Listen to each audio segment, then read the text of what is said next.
इसको इरेज कर देती हूँ, हेडिंग डालिए कंसंट्रेशन सेल। ओ कंसंट्रेशन सेल क्या, सॉरी, कंडक्टोमेट्रिक टाइट्रेशन।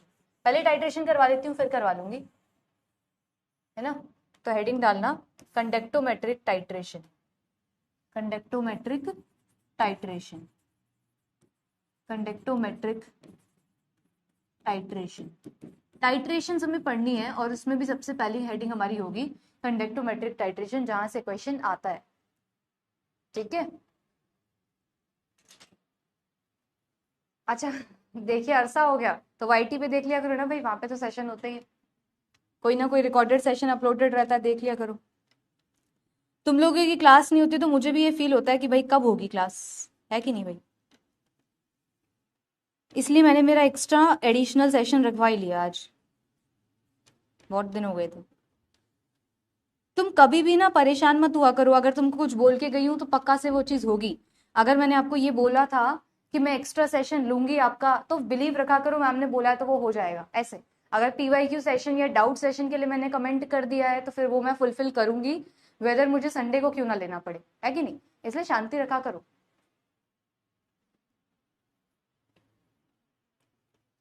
ठीक है जी चलो स्टार्ट करें, स्टार्ट करते हैं, है ना। चलो भाई अब ये तो रुला ही देंगे सारे, we missed you missed you, भाई मान जाओ रोना आ जाएगा। अब सुनो, देखो टाइट्रेशन जो हम बचपन से पढ़ते आ रहे हैं वो किस तरीके की थी। टाइट्रेशन जो हम बचपन से क्लास 12th में करके आए हैं, बचपन ही बोलते हैं हम उसको, है ना भाई। तो जो बचपन से हम क्लास 12th में टाइट्रेशन पढ़ के आए हैं वो क्या था, है ना। उसमें हम क्या करते थे, थोड़ा सा एक आइडिया लेते हैं फिर से स्टार्ट करेंगे, सुनना ध्यान से। सभी लोगों का अब ध्यान एकदम स्क्रीन पर आ जाओ भैया, सुनो। तो जो हमने टाइट्रेशन पढ़ी थी बचपन में, वो कुछ इस तरीके से होती थी कि हमारे पास में दो वर्ड्स होते थे। एक होता था टाइट्रेंड, टाइट्रेंड, और एक वर्ड होता था टाइट्रेंड।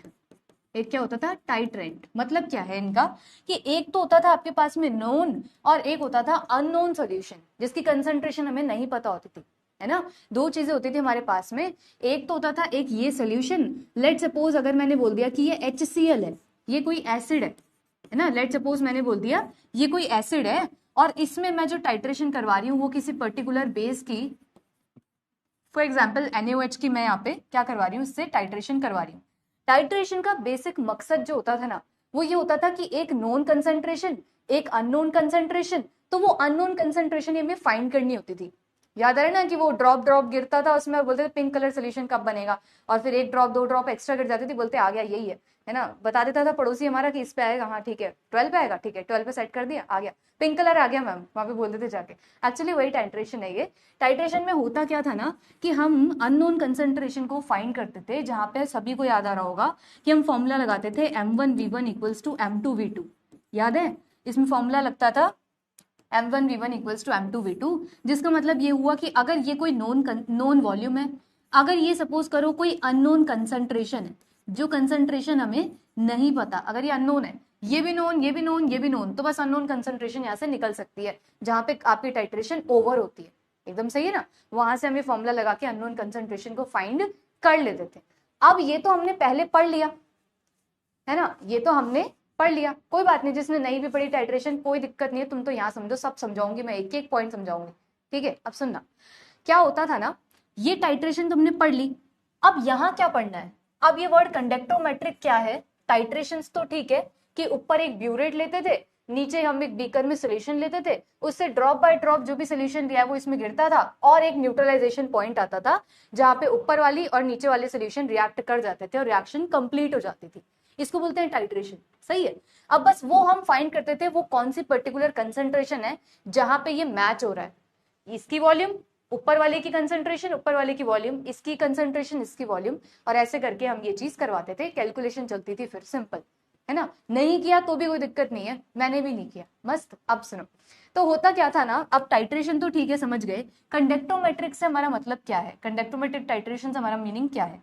तो हम ये बोलते हैं, जिसने टाइट्रेशन का टी भी नहीं पढ़ा ना वो भी समझ जाएगा, सुनना देखो। यहाँ पे मैं आपको ऐसे समझाती हूँ कि सपोज ऊपर मैं NaOH ले रही हूँ, जो बेस लिया है मैंने, लेट सपोज वो मैंने NaOH लिया है, और जो इसमें एसिड लिया है लेट सपोज वो मैंने HCl लिया है, क्या लिया है, HCl लिया है। ठीक है, अब सुनना, अगर मैं आपसे ये चीज बोल दूं कि बताओ अगर HCl में NaOH ड्रॉप ड्रॉप ड्रॉप, अगर ड्रॉप बाय ड्रॉप गिरता चला जाएगा तो क्या होगा? सिंपल सा क्वेश्चन, एकदम बेसिक। मैंने बोला अगर आपका ऊपर से बेस की ड्रॉप्स गिर रही है इन योर पर्टिकुलर एसिड तो क्या होगा? बोलो भाई, सिंपल बता दो, जो तुम सोच पा रहे हो क्या चीज होगी।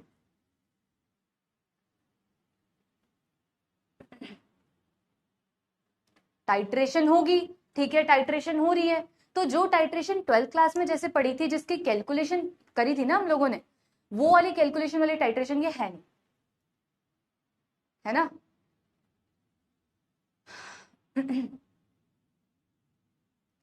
सही है भाई, न्यूट्रलाइजेशन होगा, सिंपल बात, न्यूट्रलाइजेशन होगा, सारे बोल रहे हैं न्यूट्रलाइजेशन होगा कि ऊपर से बेस आ रहा है, एसिड में मिक्स हो जाएगा तो न्यूट्रल हो जाएगा। सॉल्ट प्लस H2O, जो 10th क्लास में रिएक्शन पड़ी थी कि एसिड और बेस रिएक्ट करते हैं, सॉल्ट और पानी बन जाता है, तो वो बन जाएगा, सॉल्ट बनता है। सही है भाई, सभी का आंसर सही है। आगे सुनना, ये तो ठीक है, लेकिन इससे भी पहले ना एक शब्द है, एक वर्ड लिखा है जिसका नेम है कंडक्टोमेट्रिक।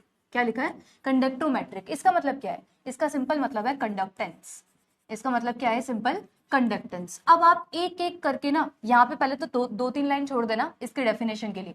क्या कर देना? इसके डेफिनेशन के लिए 3-4 लाइनें छोड़ देना, ठीक है? और अभी नोट मत करना कुछ भी, अभी सिंपल समझा रही हूँ, ठीक है? अभी कोई भी कुछ भी नोट नहीं करेगा भाई। अब सुनना, क्या हो रहा है ना, लेट सपोज मेरे पास में मैंने HCl ले रखा है यहाँ पे, और ऊपर से ब्यूरेट ले रखा है, जिस ब्यूरेट से क्या हो रहा है ना, NaOH ड्रॉप बाय ड्रॉप इसमें हम ऐड करवाते चले जा रहे हैं। NaOH बेस है, तो जो पर्टिकुलर यहाँ पे है वो एसिड है, ठीक है जी, समझ में आ गया। अब सबसे पहला पॉइंट सुनना मेरा एकदम ध्यान से, सुनो। देखो, इनिशियली क्या हुआ ना कि HCl मस्त घूम रहा था सोल्यूशन में, जब एक भी ड्रॉप NaOH की नहीं आई। ध्यान से सुनो, जब एक भी ड्रॉप NaOH की नहीं आई तो मस्त सोल्यूशन में H+ आयन और Cl- आयन घूम रहे थे। H+ आयन ऐसे बोल सकती हूँ ना, H+ आयन मस्त तरीके से सोल्यूशन में घूम रहा था। तो इनिशियली व्हेन NaOH था ही नहीं तो बोलेंगे जो HCl था वो मस्त सोल्यूशन में घूम रहा था। अगर आपसे बोलूं कंडक्टेंस, अपन ने पढ़ा है ना इलेक्ट्रोकेमिस्ट्री, अगर मैं आपसे वर्ड ऐड करूं कंडक्टेंस तो क्या बोलेंगे? बोलेंगे H+ आयन की वजह से कंडक्टेंस है। अगर कैटायन बोल रही हूं तो बोलेंगे हाँ H+ आयन की वजह से मस्त कंडक्टेंस है। एकदम सही है। और एक बात सुनना, H+ आयन बहुत छोटा आयन होता है ना, मस्त तेजी से घूमता है, जिसकी वजह से कंडक्टेंस काफी अच्छी होती है। तो अगर मैं आपसे वर्ड यूज कर रही हूँ कंडक्टेंस, क्या वर्ड यूज कर रही हूँ? कंडक्टेंस। टाइट्रेशन तो यूज भी नहीं किया, सिंपल बोल रही हूँ कंडक्टेंस। तो एक बात सुनना, अभी नोट नहीं करना है, सिर्फ सुनना है ना? अगर मैं आपसे वर्ड यूज कर रही हूँ कंडक्टेंस, और लेट सपोज इस एक्सेस पे मैं लिख देती हूँ कंडक्टेंस, तुमको टाइम दूंगी नोट करने का, भी सुनो। सिर्फ यहाँ चल रहा है सिर्फ कंडक्टेंस, और इधर चल रहा है वॉल्यूम ऑफ NaOH एडेड। यहाँ क्या चल रहा है? Volume of NaOH added. Suppose मैंने बोला NaOH है ही नहीं तो 0 है NaOH, वॉल्यूम ऑफ NaOH इधर चल रहा है, बोला 0 है, ठीक है मैम।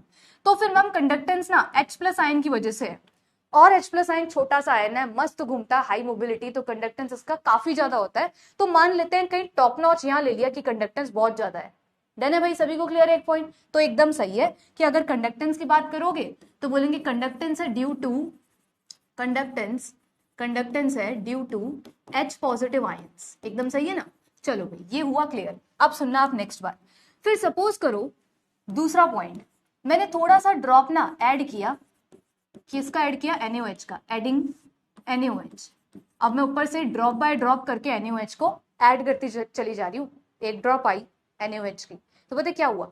जो H+ आयन यहाँ पे घूम रहे थे ना, अब उनको रिप्लेस कर रहे हैं Na+ आयन, ऊपर से आते हुए इसमें से NaOH में से। NaOH का कैटायन कौन है भाई?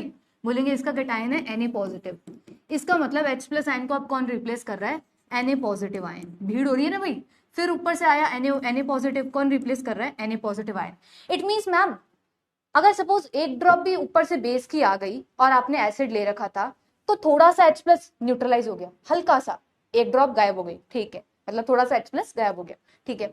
फिर एक और ड्रॉप आई, थोड़ा सा न्यूट्रलाइजेशन हुआ, मैम फिर से H+ गायब हो गया। या तो ऐसे बोले या फिर ऐसे बोले कि ऊपर से आते हुए Na+ आयन H+ को रिप्लेस कर रहे हैं। इट मीन्स अगर आपसे पूछूं अब कि सोल्यूशन में कंडक्टेंस किसकी वजह से है, तो बोलेंगे Na+ आयन की वजह से। एकदम सही, जिसका मीनिंग ये है कि कंडक्टेंस मैम डिक्रीज होगा। जो H+ की वजह से कंडक्टेंस था वो तो टॉप था, अब जब इसको Na+ आयन रिप्लेस कर चुके तो कंडक्टेंस थोड़ा थोड़ा थोड़ा थोड़ा गिरता चला जाएगा, गिरता चला जाएगा और गिरता चला जाएगा। एक पॉइंट आएगा, ऐसे करके एक पॉइंट आएगा, इस पर्टिकुलर पॉइंट पे ना जितना भी H+ था ऊपर से सारा Na पॉजिटिव और OH नेगेटिव आयन आया और H plus OH negative ion क्या हो गए, न्यूट्रलाइज, बोलेंगे सब का सब न्यूट्रलाइज हो गया, जितना भी H पॉजिटिव आयन आपके पास में प्रेजेंट था वो सब का सब क्या हो गया, न्यूट्रलाइज, बन गया यहाँ पे सॉल्ट जिसको बोलते हैं NaCl। एकदम सही। तो बोला ये वो पॉइंट है जहां पे सारी की सारी H प्लस कंसेंट्रेशन क्या हो गई, neutralize by the OH minus concentration. बोल सकते हैं ना कि पूरा का पूरा जो आपका आपने एसिड ले रखा है वो क्या हो गया, न्यूट्रलाइज हो गया बाय दी बेस। एकदम सही। तो बोला यहाँ जो है वो आपका सॉल्ट फॉर्मेशन हो गया, या ऐसे बोल सकती हूँ मैं, यहाँ पे जो आपकी ये जो आपका पॉइंट है इसको बोलना न्यूट्रलाइजेशन पॉइंट। इसको क्या बोलेंगे, न्यूट्रलाइजेशन पॉइंट। कि सारा का सारा एसिड क्या हो गया, न्यूट्रलाइज हो गया, ये हो गया न्यूट्रलाइजेशन पॉइंट। डन है भाई। आगे सुनना, तो ये जैसे NaOH ऐड किया तो कंडक्टेंस डिक्रीज हुआ, कंडक्टेंस इनिशियली क्या हुआ, धीरे धीरे डिक्रीज होता चला गया, और एक पॉइंट आया जहां पे न्यूट्रलाइजेशन हो गया, एक पॉइंट आया जहां पे न्यूट्रलाइजेशन हो गया, तो कंडक्टेंस एकदम क्या हो गई, ड्रॉप हो गई, कंडक्टेंस एकदम नीचे आ गई कि कंडक्टेंस डिक्रीजेस। एकदम सही है जी।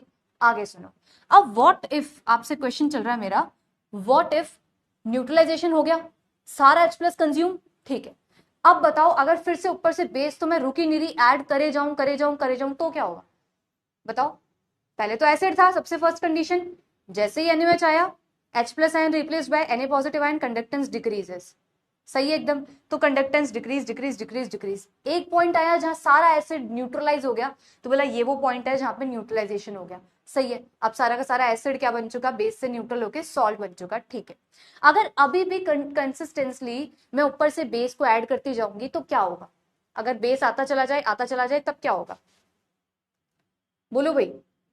OH माइनस आयन कंसेंट्रेशन बढ़ती चली जाएगी, तो बोलेंगे कंडक्टेंस फिर से इंक्रीजेस, क्योंकि यहाँ पे OH माइनस आयन ऐसे बोल सकते हैं स्ट्रॉन्ग बेस है, जिसकी वजह से कंडक्टेंस फिर से बढ़ती चली जाएगी ऐसे। तो आप लिखना, ये वाली कंडक्टेंस जो यहाँ थी वो किसकी वजह से थी, स्ट्रॉन्ग आपके एसिड की वजह से थी। एकदम सही है। यहाँ पे कंडक्टेंस हुई डिक्रीज, ये पॉइंट आया न्यूट्रलाइजेशन पॉइंट, और ये जो कंडक्टेंस बढ़ी वो किसकी वजह से बढ़ी, एक्सेस ऑफ बेस की वजह से, एक्सेस ऑफ स्ट्रॉन्ग बेस की वजह से। अब एक इंपॉर्टेंट से भी इंपॉर्टेंट पॉइंटर सुनना मेरा, देखो बहुत गजब का पॉइंट बताती हूँ आपको, सारे डाउट के तुम्हारे आंसर मैं दूंगी, एक बार मेरी बात सुनो पहले, सुनो। अब एक गजब का पॉइंट सुनो आप, सबसे ज्यादा जो कंडक्टेंस होती है ना, सबसे ज्यादा जो कंडक्टेंस होती है वो किसकी होती है, तो बोला स्ट्रॉन्ग एसिड की या स्ट्रॉन्ग बेस की कंडक्टेंस काफी अच्छी होती है। स्ट्रॉन्ग एसिड की या स्ट्रॉन्ग बेस की कंडक्टेंस काफी अच्छी होती है। इसके बाद में आता है आपका सॉल्ट, और सबसे पीछे आता है वीक एसिड या वीक बेस। सबसे पीछे कौन आता है, वीक एसिड या वीक बेस। सही है, सही है एकदम। तो बोला यहाँ पे आप ऐसे समझ सकते हो, जब ये पॉइंटर आप लिख लोगे ना, जब ये चीज लिख लोगे तो कभी कोई दिक्कत नहीं आएगी। इसको समझ लेना कि स्ट्रॉन्ग एसिड स्ट्रॉन्ग बेस का कंडक्टेंस काफी अच्छा होता है।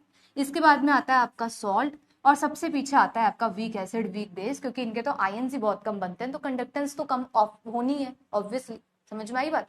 इसलिए सबसे टॉप पे लिखा था स्ट्रॉन्ग एसिड, फिर डिक्रीज, क्योंकि H प्लस आयन रिप्लेस हो रहे हैं आपके Na पॉजिटिव आयन से, तो कंडक्टेंस डिक्रीजेस। एक पॉइंट आया जहां कंप्लीटली न्यूट्रलाइज हो गया, और एक पॉइंट आया जहां पे एक्सेस ऑफ बेस जो हम ऐड करते जा रहे हैं उसकी वजह से कंडक्टेंस बढ़ती चली जा रही है।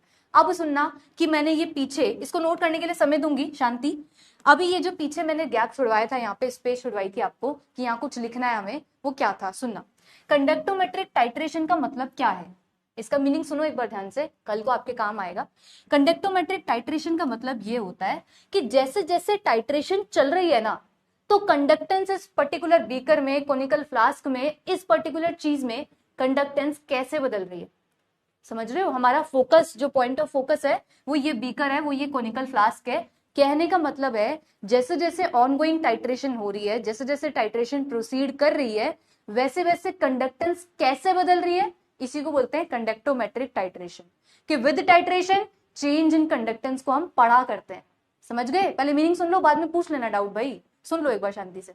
तो विद टाइट्रेशन आपकी कंडक्टेंस सोल्यूशन की कैसे चेंज होती है, इसी को स्टडी करते हैं हम कंडक्टोमेट्रिक टाइट्रेशन में। अब सुनना, ये जो पहला मैंने केस लिया, ये केस था आपका, कहीं लिखना है इसे, ये जो फर्स्ट केस था, ये केस फर्स्ट था, तब मैंने क्या लिया, तो स्ट्रॉन्ग एसिड लिया और स्ट्रॉन्ग बेस लिया। क्या लिया मैंने, strong acid and strong base. Strong acid इसमें HCl लिया था, स्ट्रॉन्ग बेस इसमें जो मैंने NaOH लिया था।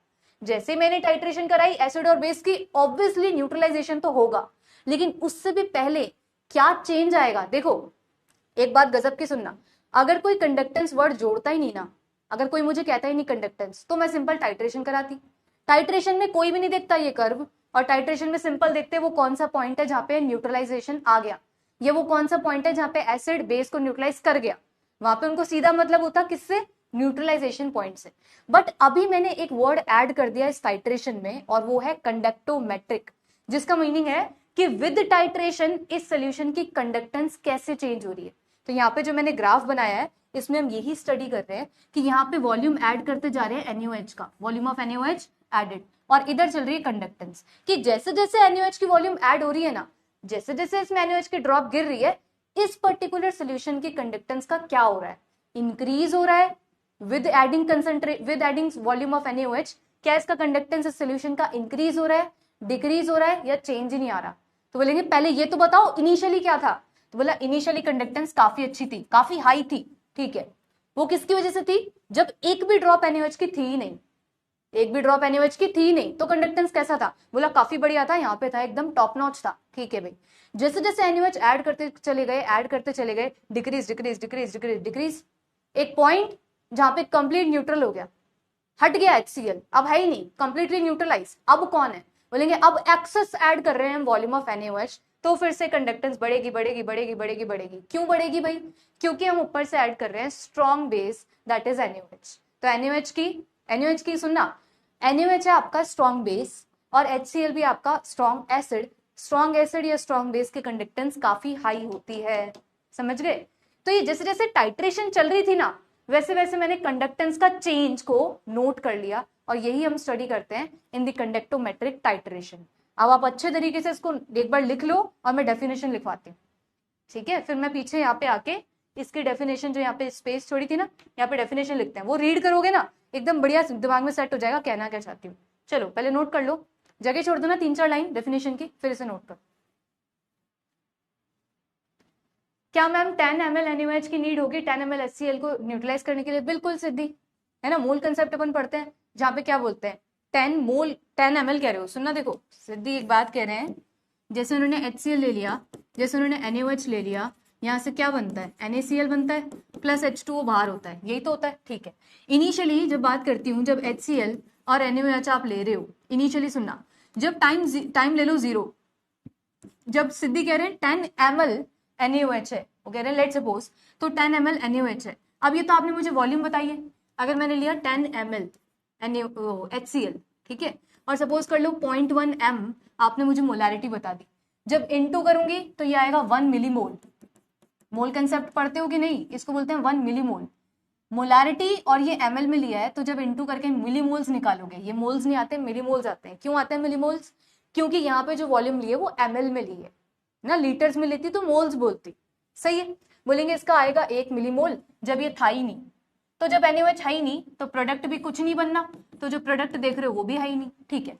फिर कोई टाइम आया T, धीरे धीरे धीरे धीरे धीरे धीरे, जब अगर इसका 1 मिलीमोल है तो इसका भी 1 ही मिलीमोल आपने ऐड किया, दोनों का 1-1 मिलीमोल आ गया। तो जैसे दोनों का 1-1 मिलीमोल आएगा, एक में से एक गया, एक में से एक गया, ये बन गया, वो बन गया, ऐसे। तो ये पॉइंट है न्यूट्रलाइजेशन। जब ये 0, ये भी 0, बचा ही नहीं है दोनों, तो गायब गायब, तो प्रोडक्ट जिंदाबाद, प्रोडक्ट बच रहा है NaCl, एकदम सॉल्ट बन गया, ठीक है। तीसरी बात करते हैं, जब टाइम हमने और बढ़ा दिया, कोई टाइम और इंक्रीज कर दिया, HCl तो जी गायब हो चुका, अब कौन है, अब बोलेंगे अब NaOH हम एक्सेस ऐड करते चले जा रहे हैं सोल्यूशन में, तो इसकी वॉल्यूम और ज्यादा यहाँ पे आ जाएगी। लेट सपोज 2 ml या जो भी आया, तो और मिलीमोल्स आ जाएंगे कि 2 मिलीमोल्स 3 मिलीमोल्स, ऐसे करके। समझ रहे हो ना, ये मोल कंसेप्ट है। इसको नहीं समझ रहे तो ऐसे समझ के लिए, नॉलेज के लिए बताया आपको। चलिए इसे नोट करिए एक बार। इसलिए प्रैक्टिकल में पिंक कलर आकर वापस चला जाता था, हाँ, क्योंकि एक पॉइंट आता था जहां पे कंप्लीटली न्यूट्रलाइज हो जाते थे, रिएक्शन हो गई, फिर से आप एक्सेस ऐड करते थे। अब मुझे एक बात बताएगा कोई, कौन समझाएगा आप में से? 2 वर्ड्स मैं बोलती हूँ, आप उनका मीनिंग बताना, ठीक है, डिफरेंस बताना। एक वर्ड है एंड पॉइंट, एंड पॉइंट है ना, एक वर्ड है एंड पॉइंट और एक वर्ड क्या होता है, इक्विवेलेंस पॉइंट, ऐसे होता है ना, एंड पॉइंट और इक्विवेलेंस पॉइंट, दोनों में क्या डिफरेंस है, पढ़ा है क्या कभी, सुना है क्या? हाँ हाँ अंशुमन बिल्कुल बताऊंगी, शांति शांति, ऐसा कुछ नहीं है जो मैं आपको नहीं करवाने वाली हूँ, इसलिए शांति रख के पढ़ते चलो भाई।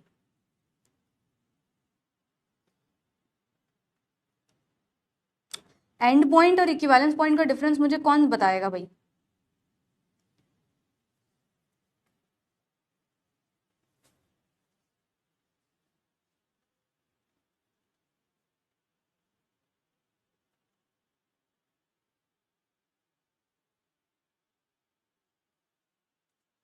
बोलो भाई, कौन बताएगा इनका क्या डिफरेंस है?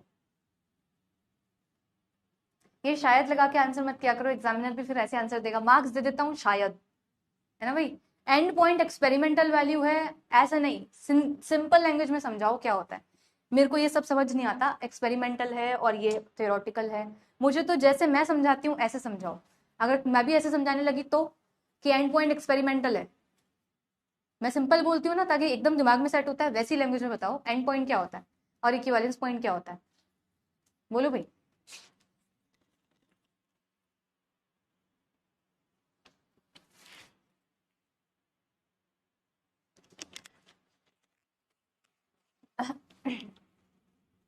जहां पर सब खत्म हो जाता है उसे एंड पॉइंट कहते हैं, and point is the last point and equivalence point is middle point.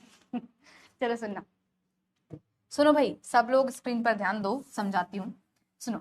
सबसे पहले क्या होता है, हमने ना एक इंडिकेटर डाला होता है, इंडिकेटर कलर चेंज को रिफ्लेक्ट करता है, जैसे पीला काला नीला, इट मींस जैसे पिंक कलर आपका आया करता था पहले टाइट्रेशंस में, तो वो जो पॉइंट होता था वो एंड पॉइंट होता था। इंडिकेटर रिफ्लेक्ट करता है कि भाई जाग, रिएक्शन हो गई, जो आपका इंडिकेटर है वो आपको रिफ्लेक्ट करता है कि भाई उठो जागो, देखो रिएक्शन कंप्लीट हो चुकी है, न्यूट्रलाइजेशन पॉइंट आ गया, ये एंड पॉइंट बताता है। एकदम सही, अब सुनना ध्यान से, दो चीजें हैं, एक होता है एंड पॉइंट, जब भी हम टाइट्रेशन करते हैं, one is and point, one is equivalence point. तो जो इक्विवेलेंस पॉइंट है ये एग्जैक्ट वो पॉइंट होता है जहां पे आपकी रिएक्शन ओवर होती है, जहां पे आपका एसिड या बेस ले रहे हो तो न्यूट्रलाइज हो गए, दिस इज एक्चुअल पॉइंट, तो उसको बोलते हैं इक्विवेलेंस पॉइंट। इक्विवेलेंस पॉइंट वो पॉइंट है जहां पे एक्चुअल रिएक्शन ओवर होती है, समझे। और एंड पॉइंट वो पॉइंट है जो थोड़ी सी देर बाद आता है, कलर चेंज से या जो भी आप इंडिकेटर ले रहे हो वो रिफ्लेक्ट करता है कि भाई रिएक्शन हो गई, तो वो है एंड पॉइंट, समझ गए। इट मींस पहले ये आता है, बाद में ये आता है, थोड़ी सी देर बाद ये आता है, विद इन सेकेंड्स बाद ये आता है, समझ गए। तो एंड पॉइंट थोड़ी सी देर बाद आता है, पहले इक्विवेलेंस पॉइंट आता है, क्लियर है ना। तो केमिस्ट्री वाले हो इसलिए थोड़ी सी ये बात आपको आनी चाहिए कि इक्विवेलेंस पॉइंट और एंड पॉइंट में क्या डिफरेंस है। इक्विवेलेंस पॉइंट फर्स्ट आता है, उसके थोड़े से सेकंड या कुछ टाइम बाद में एंड पॉइंट आता है जो रिफ्लेक्ट करता है कि रिएक्शन ओवर हो गई, ठीक है, समझ गए सभी, क्लियर है।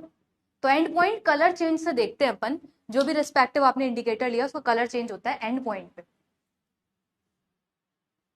ठीक है, बढ़े आगे। चलो अब ये बताओ किस किस को ये चीज समझ में आ गई सबसे पहले, फिर मैं डेफिनेशन लिखवाती हूँ, नोट कर लिया, ये सभी ने नोट कर लिया ना, टाइट्रेशन पढ़ रहे हो तो ये कुछ वर्ड्स भी आने चाहिए थे ना। चलो अब बताओ नोट कर चुके हैं क्या, बढ़ू मैं आगे।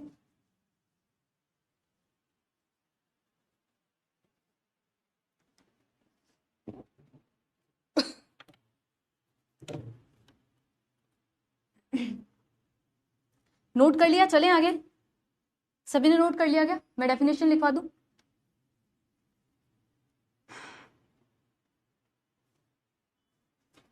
आ गया सभी को समझ, चलो जी अभी बता दो फटाक से कि नोट कर चुके क्या, डेफिनेशन लिखवाऊं मैं।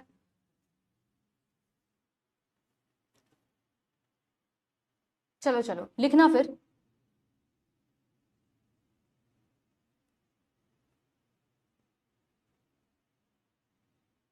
लिखना, ठीक है, एक बार ग्राफ और बता दूं, ठीक है जी ठीक है, चलो नोट करना।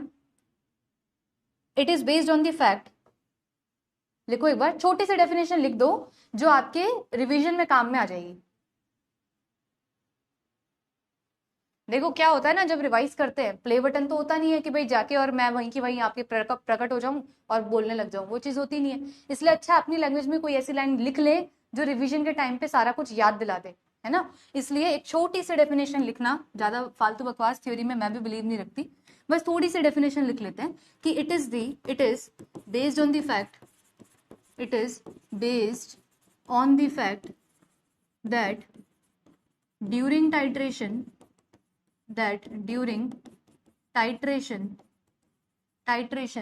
one of the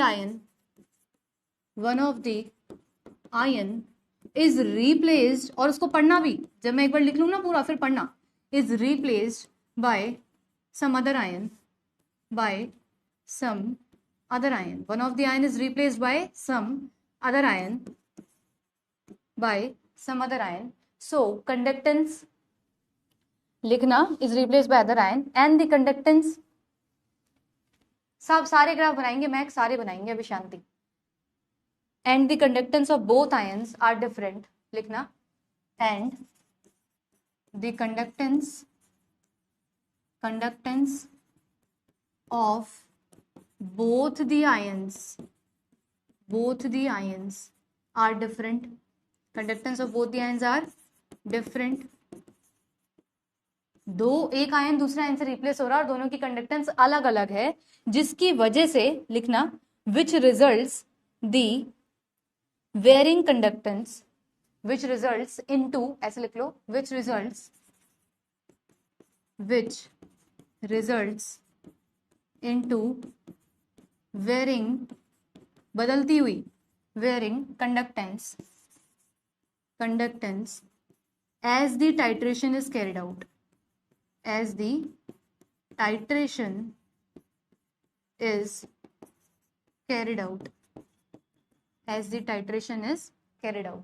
ये लिख लो।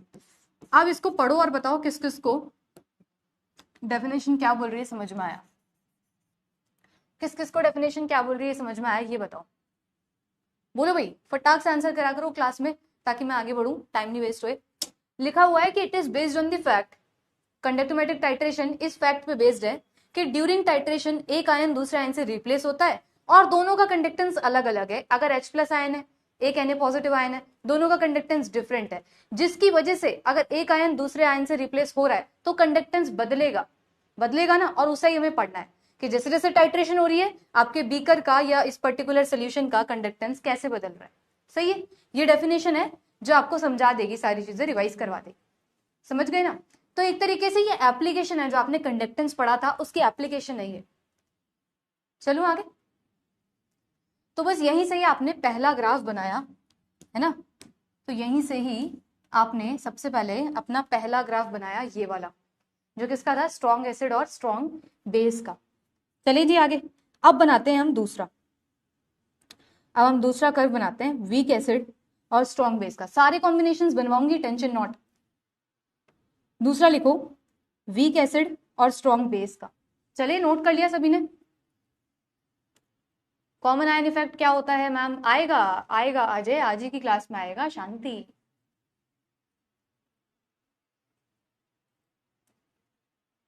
तुम एक बात बताओ मुझे, हाँ बोलो कीर्ति, क्या डाउट है? एक बात बताओ, अगर ऐसा हो तो कैसा लगे? सोचो बारात चल रही है, सारे बाराती यहाँ पे डांस कर रहे हैं, ठीक है, सपोज करना बारात चल रही मस्त, यहाँ पे बारात रुकी, होता है ना बीच में डांस करने के लिए लोग रुकते हैं, तो यहाँ पे डांस कर रहे हैं सारे लोग, ठीक है, और एक इंसान अलग से कूद के अगले चौराहे पे पहुंच जाए और वहां पे डांस करने लगे, अजीब नहीं लगेगा वो? तुम वो ही करते हो कि बारात यहाँ चल रही है, यहाँ पे डांस कर रहे हैं सब लोग मस्त तरीके से, इधर समझ रहे हैं, एक आएगा अलग से कूद के आगे और बोलेगा आ जाओ वहां, अरे शांति भाई, आ रहे हैं धीरे धीरे आ रहे हैं, समझ गए? कॉमन आयन इफेक्ट क्या होता है, आगे आएगा अगले चौराहे पे, शांति।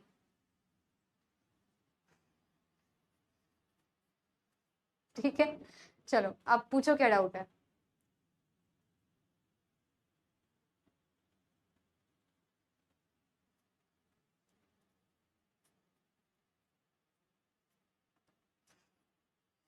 इनका कुछ नहीं हो सकता, हम तो करते हैं मैम। डांसिंग रेजोनेंस अकेले नाचते हो अगले चौराहे पे है, किसकी बारात जा रही है ये बताओ इनको, तो इनको मतलब नहीं है कि क्या बोल रही हूँ मैं, इनको बताओ, इनकी बताओ किसकी बारात जा रही है, पढ़ोगे नहीं तो तुम्हारी होगी वो अगली बारात फिर, ठीक है। क्या रिएक्शन होने के बाद में कलर चेंज होता है? भाई रिएक्शन होने के जस्ट थोड़े से सेकंड्स बाद में वो इंडिकेट होता है इंडिकेटर की वजह से, ठीक है मैम, डिफरेंट कंडक्टेंस है तो ग्राफ में स्ट्रॉन्ग एसिड का कंडक्टेंस शुरू जहां से हुआ है वहीं पर। मेरे को क्वेश्चन समझ नहीं आया कीर्ति, लेकिन बात यह है कि सबसे पहले कंडक्टेंस टॉप पे था ड्यू टू H+। ठीक, जैसे जैसे आपका NaOH आया, Na पॉजिटिव आयन ने उसको रिप्लेस किया तो कंडक्टेंस डिक्रीज डिक्रीज डिक्रीज होने लगा ना। समझे? ये बोल रहे हैं कि कंडक्टेंस डिक्रीज क्यों हुआ, क्योंकि एक आयन को दूसरा आयन ने रिप्लेस कर लिया। समझ गए? चलें आगे। एंड पॉइंट पहले आता है या इक्विवेलेंस पॉइंट? इनको ना एक ही बात 4 बार बोलनी पड़ती है। अरे भाई, पहले इक्विवेलेंस पॉइंट आता है विच इज एक्चुअल पॉइंट जहां पे रिएक्शन ओवर हो रही है। उसके बाद में इंडिकेटर को सपने आते हैं, उसको ऐसे झटका आता है, अरे रिएक्शन ओवर हो गई, फिर वो कलर रिफ्लेक्ट करता है, उसको कहते हैं एंड पॉइंट। समझ गए? तो इक्विवेलेंस पॉइंट फर्स्ट, उसके बाद में and point with in seconds. अरे आपसे कोई नहीं पूछेगा ये एंड पॉइंट इक्विवेलेंस पॉइंट, तो मैंने ऐसे ही पूछ लिया। ये तो ऐसे क्वेश्चन है जैसे वाइवा या आपके उसमें पूछते हैं ना, इंटरव्यूज में।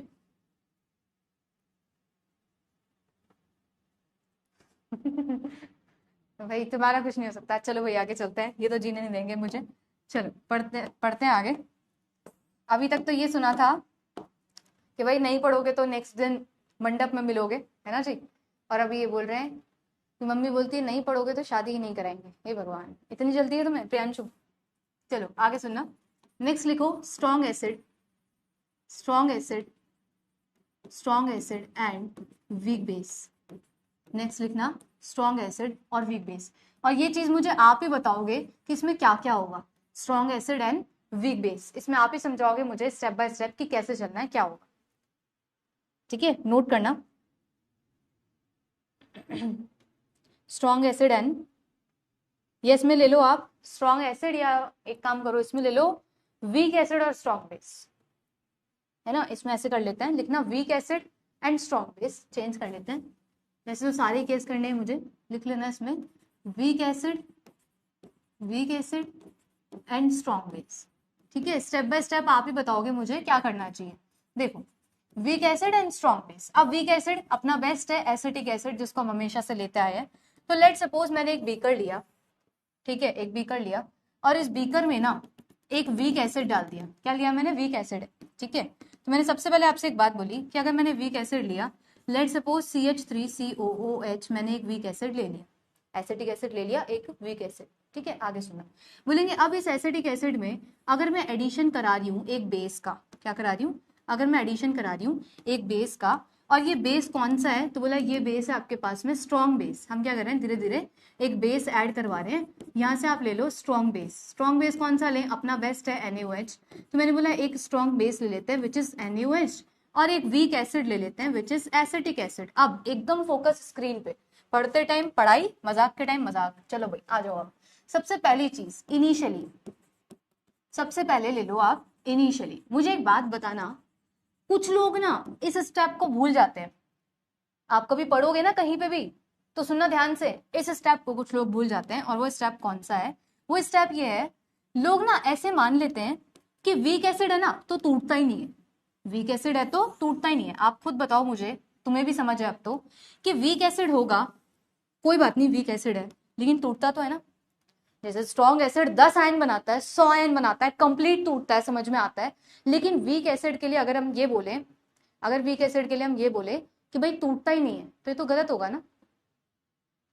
बोलो भाई, अगर मैं ये बोलूं कि भाई वीक एसिड टूटता ही नहीं है तो गलत होगा। टूटता तो है मैम, थोड़े से आयन बनाएगा, डिसोसिएट तो होता है बट थोड़े से आयन बनाएगा, एकदम सही।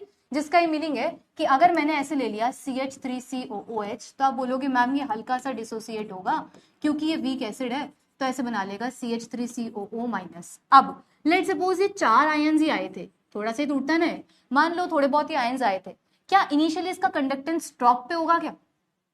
अगर इधर हम कंडक्टेंस लिखते हैं, है ना, if here we write conductance, और इधर हम लिखते हैं volume of NaOH added, volume of NaOH, या जो भी आप बेस ले रहे हो उसकी वॉल्यूम एडेड, यहाँ पे मैं ये लिखती हूँ। तो मुझे आप लोग समझाओ कमेंट सेक्शन में कि क्या इसका कंडक्टेंस टॉप पे होगा क्या? इनिशियली टॉप पे होना चाहिए क्या? कंडक्टेंस उसका वेरी हाई होगा क्या? बोलेंगे नहीं नहीं, क्योंकि ये वीक एसिड है तो इसका कंडक्टेंस मैम थोड़ा कम होगा। है ना, थोड़े से आयंस तो देगा ये, सपोज 3-4 आयंस उससे तोड़ के बना दिए डिसोसिएट होके, तो टॉप तो नहीं होगा, कहीं मान लेते हैं कहीं लो कंडक्टेंस इसका ऐसे आ रहा है, एकदम सही है, ये लो कंडक्टेंस आ रहा है due to H positive ions. अब सपोज, चलो ये तो समझ में आ गया, अब दूसरी बात सुनते हैं, आगे सुनना। जैसे जैसे हम ऐड कर रहे हैं इसमें NaOH, अब स्क्रीन पे ध्यान एकदम, जैसे जैसे हम NaOH इसमें ऐड करते चले जा रहे हैं तो Na पॉजिटिव आयंस रिप्लेस होंगे, आपके H पॉजिटिव आयंस रिप्लेस हो जाएंगे Na पॉजिटिव आयंस से। भले ही 4 आयंस ही बने लेकिन कंडक्टेंस तो डिक्रीज होगी ना। अब लोग ये स्टेप नहीं सिखाते, ये गलती है, सुनना क्यों। भले ही 4 ही आयंस बने लेकिन इनिशियली कंडक्टेंस डिक्रीज होगी। क्यों डिक्रीज होगी, तो सुनना, इनिशियली कंडक्टेंस हल्की से डिक्रीज होगी। क्यों, क्योंकि जितने भी H पॉजिटिव आयंस बन रहे हैं ना मैम, ये रिप्लेस हो जाएंगे Na पॉजिटिव आयंस से, एंड फर्स्टली कंडक्टेंस हल्की सी डिक्रीजेस। भाई लोग ये मानते हैं, ये स्टेप खा जाते हैं, ये सोच के कि ये वीक एसिड है। अरे वीक एसिड होगा लेकिन थोड़े बहुत तो H पॉजिटिव आयंस बनाएगा, जिसका मतलब है जितने भी H पॉजिटिव आयंस आए वो Na पॉजिटिव आयंस से रिप्लेस होंगे और हल्की सी पहले कंडक्टेंस गिरेगी, डिक्रीज होगी। तो बोला फर्स्टली कंडक्टेंस हल्की सी डिक्रीजेस, एकदम सही है, पहले कंडक्टेंस क्या हुई, डिक्रीजेस। अब मुझे बताओ, अगर इसके बाद में कंटिन्यूसली ऐड होता चला जाए NaOH तो क्या होना चाहिए। अगर इसको लैंग्वेज में लिख लेना, जैसे मैं लिख नहीं रही ना, मैं सिर्फ लिख रही हूँ एडिंग NaOH, एडिंग NaOH, आप हल्का सा इसको लिख लेना इस तरीके से, मैं क्या कह रही हूँ, जो जो बोलती चली जा रही हूँ उसको लिख लो एक बार, ठीक है। अब आप मुझे बताओ इसके बाद में क्या होना चाहिए। अगर मैं ऊपर से बेस को ऐड करे जाऊंगी अब तो क्या होगा, सॉल्ट बनेगा, एकदम सही ना, हल्की सी कंडक्टेंस डिक्रीज हुई। और अगर मैं फिर से अभी इसमें NaOH ऐड करती चली जाऊंगी तो ये कुछ ऐसा दिखेगा कि ये आपका एसिड, ये आपका NaOH, दोनों मिलके क्या बनाएंगे भाई, सॉल्ट। दोनों मिलके क्या बनाएंगे, CH3COONA, दोनों मिलके क्या बनाएंगे, सॉल्ट बनाएंगे। और मैम सॉल्ट फॉर्मेशन हुआ, दोनों सॉल्ट बना रहे हैं तो कंडक्टेंस क्या होगी, इंक्रीजेस, कंडक्टेंस क्या होगी, बढ़ेगी। तो बोलेंगे अब कंडक्टेंस ना हल्की बढ़ने लगी, बढ़ने लगी, बढ़ने लगी, बढ़ने लगी, ऐसे कंडक्टेंस बढ़ने लगी। अब ये क्यों बढ़ रही है वो भी सुनना, क्योंकि मैम सॉल्ट फॉर्म हो रहा है और हमें पता है सॉल्ट की कंडक्टेंस ज्यादा होती है वीक एसिड या वीक बेस से। भाई अभी पीछे लिखा है मैंने, ये देख लो यहाँ पे, ये लिखा कि स्ट्रॉन्ग एसिड स्ट्रॉन्ग बेस की कंडक्टेंस ज्यादा, फिर सॉल्ट, और सबसे पीछे आता है वीक एसिड वीक बेस, एकदम सही। तो अगर मेरे पास कंपैरिजन में पहले वीक एसिड था तो कंडक्टेंस कम थी, डिक्रीज हुई, डिक्रीज हुई, डिक्रीज हुई, सॉल्ट बना तो सॉल्ट फॉर्मेशन की वजह से कंडक्टेंस बढ़ने लगी, क्योंकि अब कौन है सोल्यूशन में, सॉल्ट है। तो लिख रहे हैं कंडक्टेंस इंक्रीजेस, क्योंकि सॉल्ट की कंडक्टेंस ज्यादा होती है as compared to weak acid या वीक बेस। सभी को सही है, एकदम समझ में आ रही बात, बोलो भाई। तो बोलेंगे कंडक्टेंस बढ़ने लगेगी, किसकी वजह से, तो लिखना ड्यू टू सॉल्ट फॉर्मेशन। ये कंडक्टेंस किसकी वजह से इंक्रीज दिखाई, due to salt formation, salt के बनने की वजह से कंडक्टेंस यहाँ पे हमने इंक्रीज दिखाई। अब मेरा अगला सवाल है आपसे, सुनो भाई, फोर्थ पॉइंट आता है कि अगर चलो सॉल्ट बन गया, अगर मैं अब एक्सेस ऑफ NaOH ऐड करूंगी तो क्या होगा। अगर ऊपर से NaOH आए जाए आए जाए आए जाए, सॉल्ट बन गया, ठीक है, जितना सा H+ आया था न्यूट्रलाइज हो गया, ठीक है, सॉल्ट बन गया, सॉल्ट की वजह से कंडक्टेंस इंक्रीज हो गई। अब अगर मैं एक्सेस NaOH बढ़ाती चली जाऊं तो क्या होना चाहिए, बोलो बोलो भाई। अगर मैं एक्सेस ऑफ NaOH डालती चली जाऊंगी तो क्या होगा, NaOH क्या है, खुद से क्वेश्चन किया करो तब सवाल का जवाब मिलेगा आपको। आप खुद से एक बार क्वेश्चन किया करो, जब आपको इसका आंसर मिल जाएगा। अगर मैं एक्सेस ऑफ NaOH डालती चली जाऊंगी तो क्या होगा, बोलेंगे अगर एक्सेस ऑफ NaOH डालोगे, NaOH होता है स्ट्रॉन्ग बेस, तो कंडक्टेंस इंक्रीज होगी, इट मींस कंडक्टेंस क्या हो जाएगी, इंक्रीज। तो लिखना कंडक्टेंस बढ़ने लगेगी, ऐसे कंडक्टेंस इंक्रीज हो गई। और ये इंक्रीज किसकी वजह से है, तो लिख लेना due to excess of base, due to excess of NaOH। जो एक्सेस NaOH डाला है इसकी वजह से कंडक्टेंस क्या हो गई, इंक्रीज हो गई, क्योंकि NaOH कैसा है, स्ट्रॉन्ग बेस है। NaOH कैसा है, स्ट्रॉन्ग बेस। हमको कंपैरिजन आता है कि स्ट्रॉन्ग एसिड और स्ट्रॉन्ग बेस की कंडक्टेंस ज्यादा होती है, फिर आता है पीछे सॉल्ट, है ना, और सबसे पीछे आता है वीक एसिड या वीक बेस। सही है जी। तो अगर एक सॉल्ट था, अगर उसके बाद में एक्सेस ऑफ NaOH है तो NaOH की वजह से कंडक्टेंस इंक्रीजेस। सही है जी। हाँ सॉल्ट से ज्यादा होगी भाई, सॉल्ट का लेवल देख लो, सॉल्ट का लेवल देख लो एक बारी, है ना, एक बार सॉल्ट का लेवल देख लो आप। देखो सॉल्ट का अगर कंडक्टेंस चेक करोगे ना तो देखना, सुनना ध्यान से, कंडक्टेंस ना इधर है, तो ये तो है सॉल्ट की वजह से, सॉल्ट फॉर्मेशन जो हो रहा है कंडक्टेंस, और एक आप कंडक्टेंस इसकी वजह से चेक करो, तो ये मैंने बेस लिया है और मैंने इसलिए ही ये वाली हेडिंग लिखी है कि सॉल्ट की कंडक्टेंस ज्यादा है और सॉल्ट की कंडक्टेंस कम है आपके स्ट्रॉन्ग एसिड या स्ट्रॉन्ग बेस से। मैंने NaOH डाला है तो उसकी कंडक्टेंस ज्यादा ही आनी है ना, समझ गए सभी लोग। न्यूट्रलाइजेशन पॉइंट कब आएगा?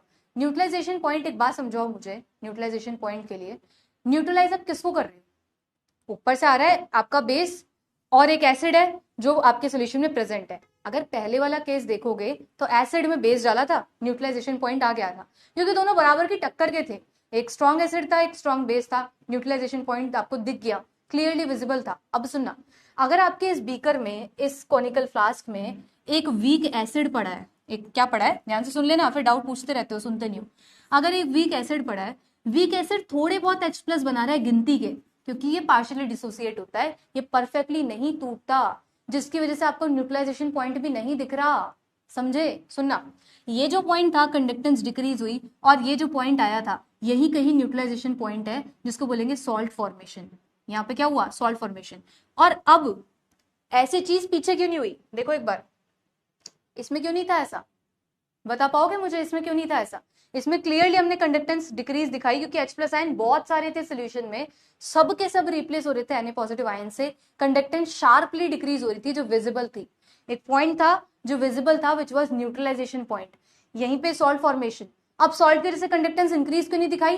क्योंकि उससे भी पहले एक्सेस ऑफ NaOH हमारे पास प्रेजेंट है और NaOH है स्ट्रॉन्ग बेस, जिसकी वजह से कंडक्टेंस ज्यादा होती है सॉल्ट से भी। मैंने बोला conductance increases due to excess of strong base, समझ गए? ये जो पॉइंट दिखाया उसको बोला न्यूट्रलाइजेशन पॉइंट, क्योंकि H+ इतने थे ना भाई कि ऊपर से OH नेगेटिव से न्यूट्रलाइज हो जाए और एक क्लियर विजिबल आपका न्यूट्रलाइजेशन पॉइंट हो। जबकि अगर इसमें देखोगे, अगर आप इसमें देखोगे ऐसा विजिबल आपको न्यूट्रलाइजेशन पॉइंट नहीं दिखेगा। 2-4 तो H+ घूम रहे थे, है ना भाई, उनको तुमने न्यूट्रलाइज कर दिया, अरे न्यूट्रलाइज से ज्यादा तो सॉल्ट बन गया, तो कंडक्टेंस शार्पली इंक्रीज हो गई ड्यू टू सॉल्ट। समझे? यहाँ पे दोनों की टक्कर बराबर की नहीं है, एक वीक एसिड है तो एक स्ट्रॉन्ग बेस है, समझ गए ना? 2-4 तो आयन है, उनको न्यूट्रल कर रहे हो, फिर न्यूट्रलाइजेशन पॉइंट भी ढूंढोगे तो वो थोड़ी मिलेगा, समझ गए? इसलिए क्लियरली विजिबल न्यूट्रलाइजेशन पॉइंट नहीं होता। अब कुछ लोग तो ये भी नहीं बनाते, ये जो मैंने हल्का सा डिक्रीज बनाया ना, ये भी नहीं बनाते, डायरेक्टली पता क्या बोलते हैं कि अगर बीकर में आपने वीक एसिड लिया तो ये तो वैसे ही नहीं टूटता। कैसे समझाते हैं कि वैसे भी नहीं टूटता, ठीक है? तो ऐसे बोलते हैं कंडक्टेंस कहीं लो थी, ध्यान से सुन लो, बोलेंगे कंडक्टेंस कहीं लो थी due to that weak acid, फिर बोलते हैं ऊपर से बेस आया बेस आया बेस आया, सॉल्ट बना, बढ़ गई कंडक्टेंस, ऐसा समझाते हैं डायरेक्टली, ये जो कि गलत है। पहले क्या होना चाहिए, हल्की सी तो कंडक्टेंस गिरेगी भाई, और एक हल्का सा पॉइंट भी आएगा जिसको बोलेंगे न्यूट्रलाइजेशन पॉइंट, फिर आपका सॉल्ट घूम रहा है आपके सोल्यूशन में तो कंडक्टेंस इंक्रीज होगी, एक्सेस बेस डालोगे तो फिर से बढ़ जाएगी, समझ गए? चलो, ये लाइक डिसलाइक, ये हंसने वाला या ये लाइक वाला बटन, ये तुम्हारे हाथ में होना ही नहीं चाहिए भाई, तुम्हारे हाथ में इतनी पावर नहीं होनी चाहिए, मैं तो कहूँ, क्योंकि तुम्हारा फोकस ना थरली उस पर रहता है कि क्या रिएक्शन देने हैं, तुम समझने में नहीं रहते, और फिर उतनी ही जान एक प्रेजेंट जो सामने टीचर उसको लगानी पड़ती है तुमको इधर खींचने के लिए, है कि नहीं? अगर यही ऑफलाइन क्लास होती तो क्या मजाल कोई बीच में या तो क्वेश्चन कर जाए या क्या मजाल कोई रिएक्ट कर जाए, है कि नहीं? कुछ है ही नहीं, कुछ वहां पे होती नहीं इतनी पावर। अब तो ऑनलाइन है, इस पावर का तुम लोग फायदा उठाते हो, है कि नहीं? टीचर भी डिस्ट्रैक्ट होता है भाई, जब पढ़ाओ जब कोई रिएक्शन दो ही मत, शांति से सुनो बस। सोचो तुम गाड़ी चलाओ, साइड में एक आदमी नाचने लग जाए, देखोगे कि नहीं उसे? भिड़ जाओगे ना फिर कहीं।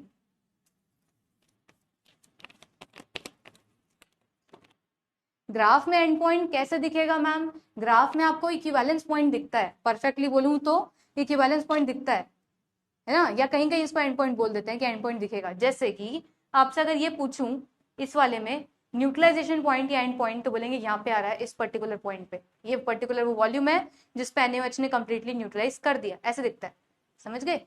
ग्राफ से ऐसे विजिबल होता है। इसके केस में क्लियरली विजिबल क्यों नहीं है? क्योंकि वीक एसिड का केस है, समझ गए? चलो,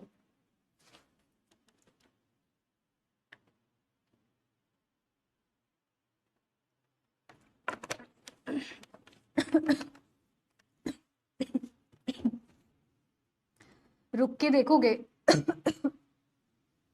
हाँ सही बात है, अगर एक साइड में आदमी नाचने लग जाए और हम गाड़ी चला रहे हो तो ध्यान जाएगा ना उस पे। वैसे ही होता है कि मेरी गाड़ी चल रही है, मैं पढ़ा रही हूँ, बीच में एक कमेंट आ जाए तो क्यों ना मेरा ध्यान उस पर जाएगा ही जाएगा, मैं भी डिस्ट्रैक्ट होती हूँ, इसलिए मत किया करो, जब पढ़ाऊं सिर्फ पढ़ो। चले आगे। तुम्हारा एक एक डाउट कैटर होता है, तुम्हें लिखने को समय मिलता है, तो फिर शांति क्यों नहीं रखते हो? चलो, कोई दिक्कत परेशानी तो पूछो, नहीं तो आगे बढ़े।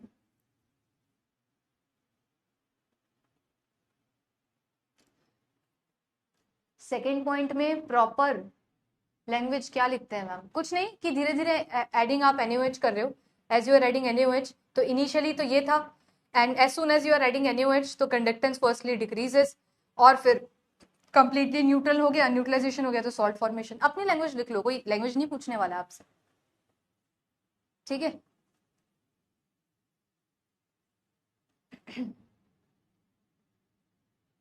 आगे बढ़ा जाए, चलिए जी। तीसरा केस लिखिए। H प्लस से तो कंडक्टेंस इंक्रीज ही होगी ना, H प्लस से रिप्लेस भी तो होगा भाई।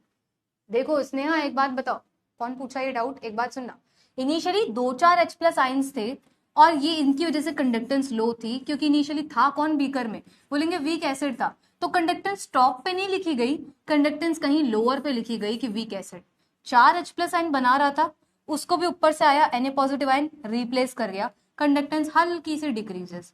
फिर सॉल्ट बन गया, पूरा पूरा सॉल्ट घूम रहा है, तो conductance increases due to salt formation, और ये है एक्सेस बेस की वजह से, ऐसा है। देखो आप समझे भाई, अभी सेट होगा दिमाग में जैसे जैसे और केस चलेंगे। चलो अगला केस लिखिए आप, अगला केस लिखिए वीक एसिड और वीक बेस के बारे में। अगला केस लिखना वीक एसिड और वीक बेस के बारे में। समझ गए ना सारे लोग ये क्लियरली? चले आगे, अगला केस लिखिए वीक एसिड और वीक बेस के बारे में।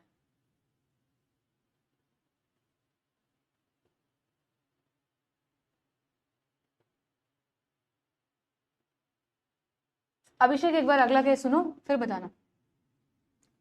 अगला केस लिखिए वीक एसिड वीक बेस के बारे में। चले स्टार्ट करें, हेडिंग डालो weak acid and weak base.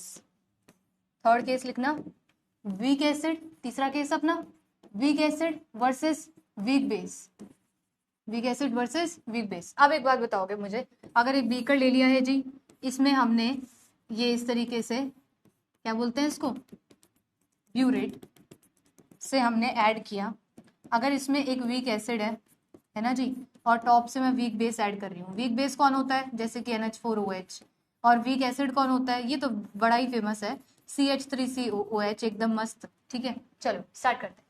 सबसे पहला पॉइंट सुनना मेरा, इनिशियली ले रहे हैं, इनिशियली सबसे इनिशियली जब अपना NH4OH वीक जो आपका बेस है वो है ही नहीं, सुनना सुन लो एक बार शांति से, सारे क्वेश्चंस के डाउट्स अब एक बार बाद में कैटर करूंगी, एक बार सुन लो फिर पूछ लेना, ठीक है?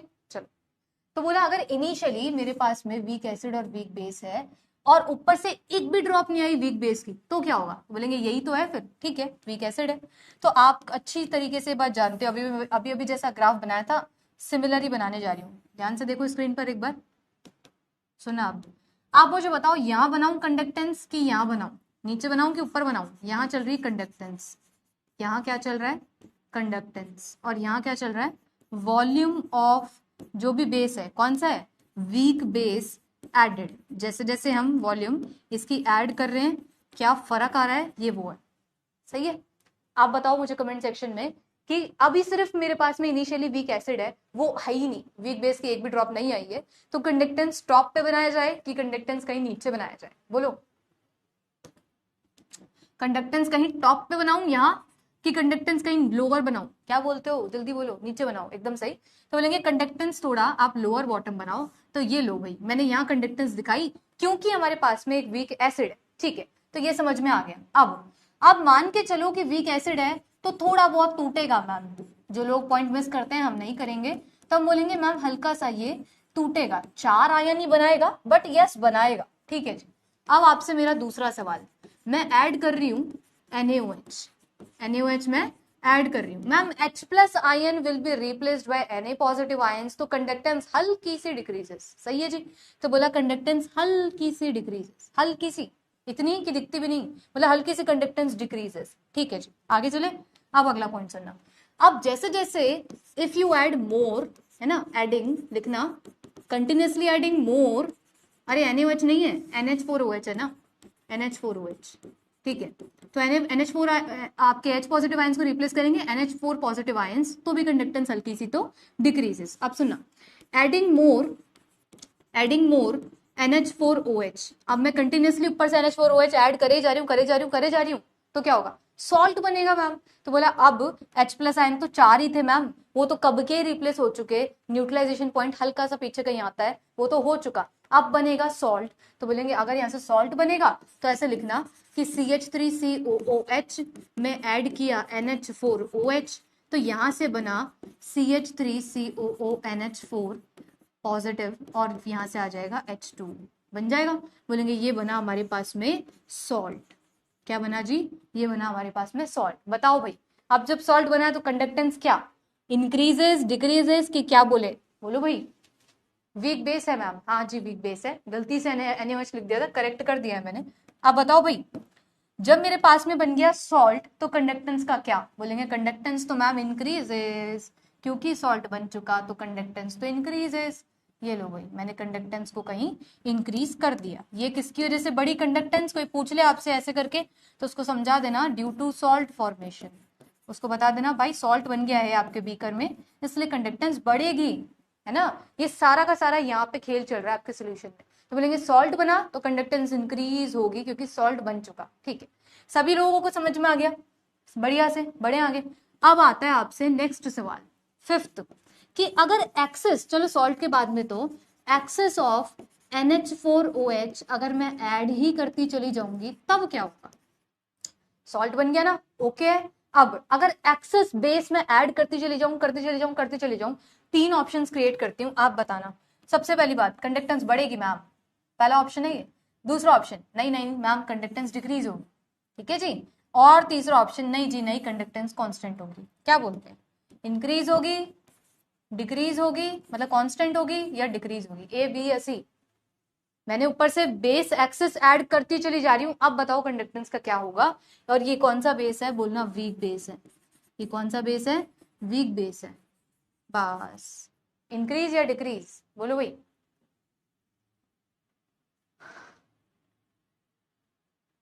इंक्रीज होगी डिक्रीज होगी,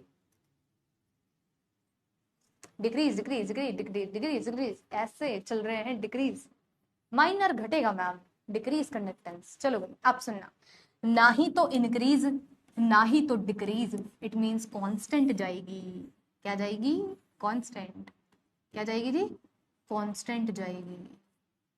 आज मस्त बना, कैसे जाएगी, कांस्टेंट जाएगी, ना तो इंक्रीज ना ही डिक्रीज, ये एक्चुअली कांस्टेंट जाएगी, ना बढ़ेगी ना घटेगी। अब सुनना, क्यों ऐसा, क्यों इंक्रीज नहीं हुआ, क्यों डिक्रीज, चलो इंक्रीज का तो ऑप्शन ही नहीं बनता, इतना तो हम समझ गए थे। डिक्रीज क्यों नहीं हुआ, कांस्टेंट क्यों हुआ, तो जो कोई बोला था ना कॉमन आयन इफेक्ट, अब सुनना, वो कॉमन आयन इफेक्ट आ चुका, अगले चौराहे पे डांस कर रहे थे, इधर ही आ जाओ। अब हम पढ़ते हैं आगे टुवर्ड्स कॉमन आयन इफेक्ट। लिखिए अब जरा, कॉमन आयन की वजह से ऐसा नहीं होता। एक इफेक्ट होता है आपके आयनी इक्विलिब्रियम में जिसको बोलते हैं कॉमन आयन इफेक्ट। कितने लोग जानते हैं, इससे रूबरू हैं, जानते हैं ये क्या होता है कॉमन आयन इफेक्ट। नहीं पता तो मैं पूरा समझाऊंगी, सुनना ध्यान से। देखो मुझे एक चीज बताओ, आप ध्यान से सुन लेना, एक बार बार रिपीट नहीं कर पाऊंगी। अगर मेरे पास में एक सॉल्ट है CH3COONH4, यही है ना मेरा सॉल्ट, ठीक है।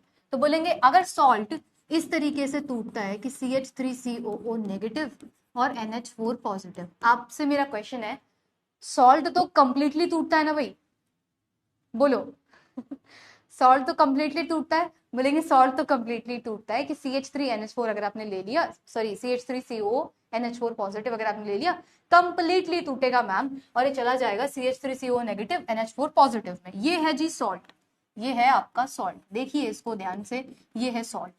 अब सुनना, अगर आपके पास में सॉल्ट है, बीकर पे ध्यान दीजिए, अगर आपके बीकर में सॉल्ट है, जो सॉल्ट बना है, और आप एक्सेस ऑफ बेस ऐड करते चले जा रहे हो, एक्सेस ऑफ बेस ऐड करते चले जा रहे हो, तो बीकर में कौन है इस वक्त, बोलेंगे बीकर में हमारे पास में एक तो सॉल्ट है जो ऐसे टूट रहा है, और एक हमारे पास में ऊपर से आ रहा है weak base. Weak base add कर रहे हैं ना, तो वीक बेस कौन सा है, बोलेंगे वीक बेस है NH4OH, और हमेशा वीक के केस में हम ऐसे दिखाते हैं कि ये पार्शियली टूटता है, ये पार्शियली टूटता है ना, वीक बेस है ना, बोलेंगे पार्शियली टूटेगा और बनाएगा NH4 पॉजिटिव और बनाएगा OH नेगेटिव। अब एक बात एकदम ध्यान दें, ये कंडीशन है बेचारे बीकर की, ये कंडीशन है बेचारे बीकर की जिसमें सॉल्ट भी है और आप ऊपर से एक्सेस बेस ऐड करते चले जा रहे हो, तो आपके बीकर में ये वाला आयन जो आप नोटिस कर पा रहे हैं, देखो ध्यान से, ये वाला जो आयन है, क्या बीकर में इसकी कंसेंट्रेशन ज्यादा नहीं हो गई, बीकर में इसकी कंसेंट्रेशन ज्यादा नहीं हो गई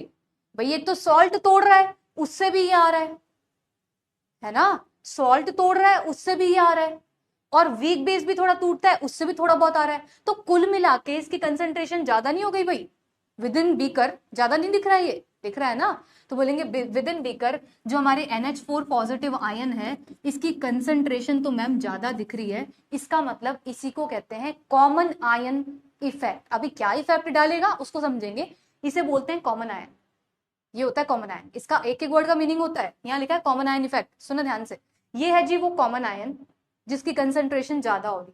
अब आप सुनो, सॉल्ट तो एकदम महाराजा है, सॉल्ट पे कोई असर नहीं आएगा कॉमन आयन का, लेकिन ये गरीब, इस पे असर आ जाएगा, सुनना कैसे। अगर ये कॉमन आयन जिसकी कंसेंट्रेशन ज्यादा हो गई, आपने कभी भी लीच-एटलियस प्रिंसिपल पढ़ा हो और ये पढ़ा हो कि इक्विलिब्रियम पे क्या असर आता है, ये रिएक्शन कैसे चलती है, तो आप मुझे बता पाओगे, बताना।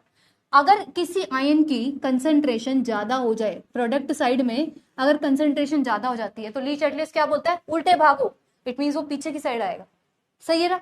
और कहीं पे लेट सपोज मैं बोलूं इसकी कंसेंट्रेशन ज्यादा हो रही है, तो बोलेंगे आगे भागो, यही करता है ना लीच-एटलियस, किस किस को आता है भाई, बोलो एक बार ध्यान से, जो बता रही हूँ उसका आंसर करो, फिर आपके डाउट का आंसर करूंगी, पहले एक बार मेरा कमेंट, मेरी बात सुनो। मैं बोल रही हूँ अगर एक कॉमन आयन हो रहा है, NH4 पॉजिटिव आयन की कंसेंट्रेशन बहुत ज्यादा हो रही है, तो लीच-एटलियस प्रिंसिपल ये बोलता है कि इस साइन पे ये असर पड़ता है, अगर प्रोडक्ट की कंसेंट्रेशन ज्यादा होगी तो बोलेगा पीछे जाएगा, बैकवर्ड जाएगी रिएक्शन, समझते हैं ना, रिवर्सिबल होगा, इक्विलिब्रियम शिफ्ट हो जाएगा, इसका मतलब है कि हम पीछे की साइड में भागेंगे और ये रिएक्शन बैकवर्ड जाएगी, ये रिएक्शन बैकवर्ड जाएगी, ये रिएक्शन, इसका मतलब है इधर आना फेवर करेगी, ये बनना फेवर करेगी, टूटना नहीं, ये तो पीछे आना फेवर कर रही है, इट मींस इसको प्रमोट कर रही है। तो आप बताओ, वीक एसिड बेचारा पहले ही गरीब था, है ना, सुनना ध्यान से, वीक एसिड तो वीक बेस तो बेचारा पहले ही गरीब था, पहले कम टूटता था, और इस सॉल्ट ने ऐसा असर डाला इस पे कि जैसे कॉमन आयन की कंसेंट्रेशन ज्यादा हुई, इस पे ऐसा असर डाला कि ये और पीछे जाने को तैयार हो रहा है, इट मींस ये तो टूटना ही नहीं चाह रहा भाई, पीछे जाने का मतलब क्या है कि इसको प्रमोट कर रहा है, तो ये तो टूटना ही नहीं चाह रहा, समझे। अब मतलब समझना इफेक्ट क्या है, कॉमन आयन तो तुम समझ गए, अब इफेक्ट सुनना, इफेक्ट ये पड़ा कि अगर आपके सोल्यूशन में एक जगह सॉल्ट है और एक जगह टूटने के लिए वीक बेस है, एक जगह सॉल्ट है टूट रहा है, डिसोसिएट होता है, और एक जगह वीक बेस है जो डिसोसिएट हो रहा है, तो in presence of strong electrolyte, in presence of a salt या in presence of a strong electrolyte, weak base का डिसोसिएशन और भी वीक हो जाता है, समझे। वीक बेस या वीक एसिड जो कुछ भी होता है ना, ये अगर ये वीक बेस या वीक एसिड भी है, वीक है तो वीक और वीक हो जाता है, बोले तो गरीब और गरीब हो जाता है इन प्रेजेंस ऑफ वेरी मच अमीर, समझ गए कि कोई बहुत ही ज्यादा अमीर आ रहा है तो उसकी प्रेजेंस में बेचारा दब जाएगा, सप्रेस हो जाएगा, इट मींस अगर इसका डिसोसिएशन पहले ही कम था, पहले ही कम तोड़ रहा था, ये तो बेचारा और पीछे आ जाएगा और कम टूटेगा। इसका मतलब ये है कि अगर सॉल्ट और वीक बेस दोनों रहेंगे ना, तो सॉल्ट एक कोने में ऐसे दुबक जाएगा, ये आपका सॉल्ट क्या, वीक बेस एक कोने में ऐसे दुबक जाएगा, टूटेगा ही नहीं, समझे। In presence of very much अमीर, इन प्रेजेंस ऑफ सॉल्ट या in presence of strong electrolyte, weak का डिसोसिएशन और भी वीक, इट मींस अब ये जो वीक बेस है ना, ये किसी कोने में सेटल हो जाएगा, अब ये टूटेगा ही नहीं। अब आप मुझे बताओ, अगर ये वीक बेस टूट ही नहीं रहा, तो मैं आपसे कंडक्टेंस की बात कर रही थी कि जैसे जैसे मैं ऊपर से एक्सेस ऑफ बेस ऐड कर रही हूँ, कंडक्टेंस पे क्या फर्क पड़ेगा। तुम्हें पता है अगर कॉमन आयन इफेक्ट, तो तुम मुझे आंसर करोगे कि मैम सॉल्ट की वजह से ना इक्विलिब्रियम पीछे शिफ्ट हो रहा है, इसका मतलब वीक बेस का डिसोसिएशन और भी कम हो रहा है, तो वीक बेस तो मैम अब टूटेगा ही नहीं, तो डिसोसिएशन कैसा, समझे। अगर वीक बेस अब डिसोसिएट कम हो रहा है, तो फिर इसकी वजह से कंडक्टेंस कैसा, इट मींस कंडक्टेंस कैसी हो जाएगी, कांस्टेंट हो जाएगी मैम, डिक्रीज ना इंक्रीज, कंडक्टेंस कैसी हो जाएगी, कांस्टेंट हो जाएगी, समझे। ये किसका असर है, ये एक स्ट्रॉन्ग इलेक्ट्रोलाइट का असर है, इसको बोलते हैं कॉमन आयन इफेक्ट। क्या इफेक्ट मिला कि उसकी वजह से कंडक्टेंस आपकी कांस्टेंट चली गई, समझे। और जब आयनिक इक्विलिब्रियम में पढ़ते हैं तो बोलते हैं क्या असर मिला, तो असर ये मिला कि इसका डिसोसिएशन और कम हो जाता है ना। तो इस लाइन को लिख लेना कहीं नोट लगा के। ये कॉमन आयन इफेक्ट क्या होता है कि इन presence of strong electrolyte, in presence of strong electrolyte, है ना भाई, इन presence of strong electrolyte dissociation of week acid या वीक बेस, है ना। मैंने स्ट्रॉन्ग इलेक्ट्रोलाइट लिखा है, स्ट्रॉन्ग इलेक्ट्रोलाइट की प्रेजेंस में वीक एसिड या वीक बेस का डिसोसिएशन और डिक्रीज हो जाता है, more and more decreases, more and more decreases. समझे क्या कि तुम्हारे पापा, तुम्हारी मम्मी, कोई भी सामने प्रेजेंट हो, तुम्हारी मस्ती पीछे रिवर्सिबल चल जाती है, वो नहीं और हो सकती। इट मींस अब बोलेंगे इसका कंडक्टेंस कैसा होगा, कांस्टेंट चला जाएगा। समझ गए, कंडक्टेंस कैसे चल जाएगा, कांस्टेंट चला जाएगा। कितने लोगों को समझ में आया, बोलो भाई, कितने लोग समझे बढ़िया से।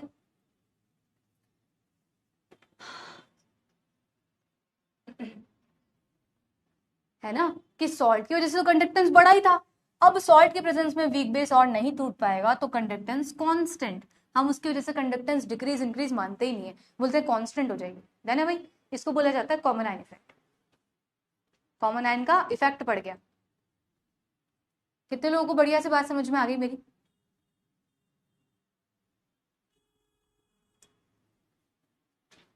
क्लियर है सभी को, चल सकती हूँ मैं आगे। अब ना इसको हटा देना, ये तो मैंने ऐसे बनाया है, ये सब हटा देना, कल को कंफ्यूज हो जाओगे ये क्या था। ये लो, सही है जी, ये बी भी हटा दो।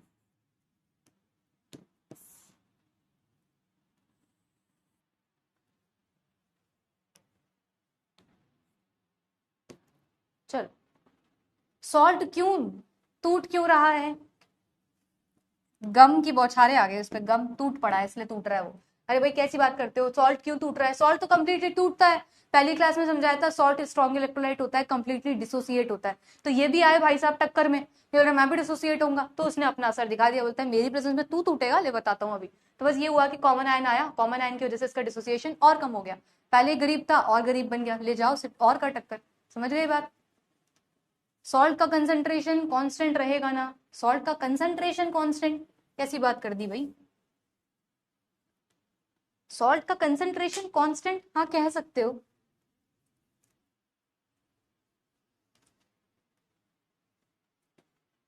हाँ सुनना, पहले कॉमन आयन क्यों नहीं लगा था सेकंड में, वीक एसिड और स्ट्रॉन्ग बेस में, सेकंड में अभी समझाते हैं। पहले तो ये बताओ, तुम्हारे सारे डायनासोर क्वेश्चंस का आंसर होगा, पहले बताओ जो आया, जो लिखा हुआ समझ में आया कि नहीं, बोलो बोलो। पहले तो ये बता दो कि जो पढ़ाया है जो सामने है वो समझ में आया कि नहीं, फिर तुम्हारी पॉसिबल क्वेश्चंस का आंसर करूंगी। अब सुनो, एक क्वेश्चन मेरे सामने आ रहा है कि इसमें कॉमन आयन इफेक्ट क्यों नहीं लगाया, इसमें वीक एसिड स्ट्रॉन्ग बेस में कॉमन आयन क्यों नहीं लगाया, कहाँ है कॉमन आयन, है क्या, क्या पता मुझे ना दिखाओ, देखो है क्या ऐसा, देखो आप खुद चेक करो। बोलते हैं चेक करते हैं, रुको मैम। पहले था वीक एसिड, वो था CH3COOH, ये था वीक एसिड। मैम दूसरा बना था सॉल्ट, वो था CH3COONA, सही है जी। तीसरी बार, अब मैम था तीसरी बार में NaOH, क्या कॉमन आयन इफेक्ट यहाँ लग सकता है, लेट अस चेक। ये है सॉल्ट, सॉल्ट कंप्लीटली टूटता है CH3COO नेगेटिव में और Na पॉजिटिव में। ये है स्ट्रॉन्ग बेस, ये भी कंप्लीटली टूटता है Na पॉजिटिव और OH नेगेटिव में। कॉमन आयन इफेक्ट क्यों लगेगा, इक्विलिब्रियम ही नहीं है कहीं, इसमें भी नहीं है इसमें भी नहीं है। हाँ कॉमन आयन है Na पॉजिटिव, लेकिन कोई रिवर्सिबल रिएक्शन नहीं है ना कि पीछे जाए, भाई कहाँ लगाऊं, समझ गए। क्वेश्चन करते हो तो आंसर भी खुद ही कर दिया करो, चेक कर लिया करो ना, सब सामने है तुम्हारे।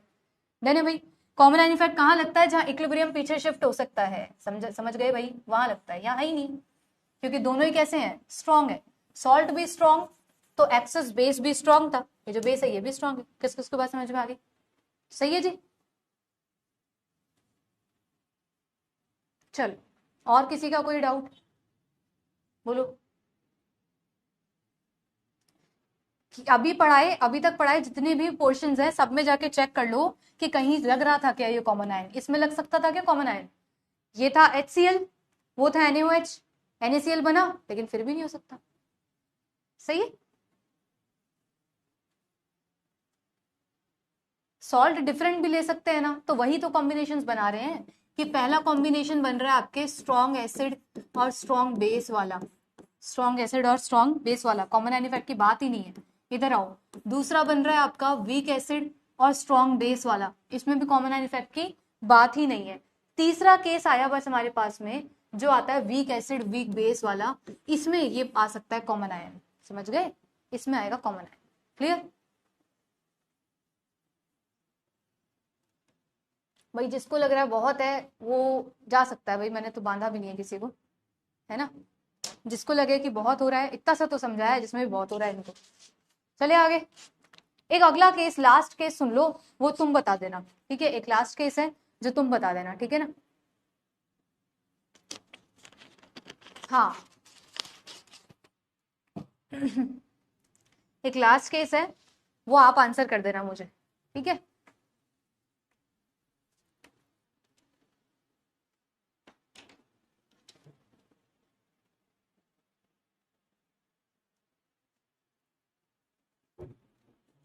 चलो एक आखिरी केस बचता है अपना, उसको आप आंसर कर दो। Strong acid versus weak base, strong acid versus weak base, समझे क्या? Strong acid versus weak base, note करो भाई। अगला strong acid, acid last case बचता है ना, बस लिखना fourth case, strong acid weak base, ये वाला बचता है मेरा आखिरी पॉइंट। बताओ इसमें ग्राफ कैसा मिलेगा? चार ऑप्शंस मैं बना रही हूं, आप बताओगे, ठीक है। मैं बना रही हूँ यहाँ पे चार graph, you will tell me कि ग्राफ कैसा होना चाहिए, है ना भाई। आप बताओगे कि ग्राफ कैसा होना चाहिए। इधर चल रहा है वही कंडक्टेंस, है ना, और इधर चल रहा है वॉल्यूम ऑफ NaOH एडेड। ओ NaOH क्या कौन है? वीक बेस है, volume of weak base added, weak base added, खुद से लिख लेना थोड़ा सा। यहाँ वही चल रहा है कंडक्टेंस, इन शॉर्ट लिख रही हूँ, और यहाँ वही चल रही है कि volume of weak base added conductance, और यहाँ पे वही चल रहा है कि volume of weak base added. इतनी देर में तो तुमने सोच भी लिया होगा कि ग्राफ बनेगा कैसे, है कि नहीं। यहाँ चलता है वॉल्यूम ऑफ वीक बेस। चलो अब मैं ग्राफ बनाती हूँ, तुम बताना क्या करेक्ट आएगा। देखो क्या ग्राफ आपको ऐसा मिलेगा, कैसा, क्या ग्राफ आपको ऐसा मिलेगा,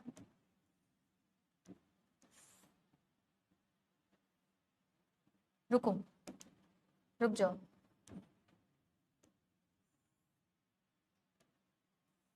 है ना।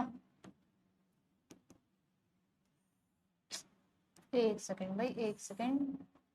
क्या आपको ग्राफ इस तरीके का मिलना चाहिए? पहली चीज। क्या आपको ग्राफ इस तरीके का मिलना चाहिए? दूसरी चीज। क्या आपको ग्राफ इस तरीके का मिलना चाहिए? तीसरी चीज। क्या आपको ग्राफ इस तरीके का मिलना चाहिए? This is your fourth point. बोलो।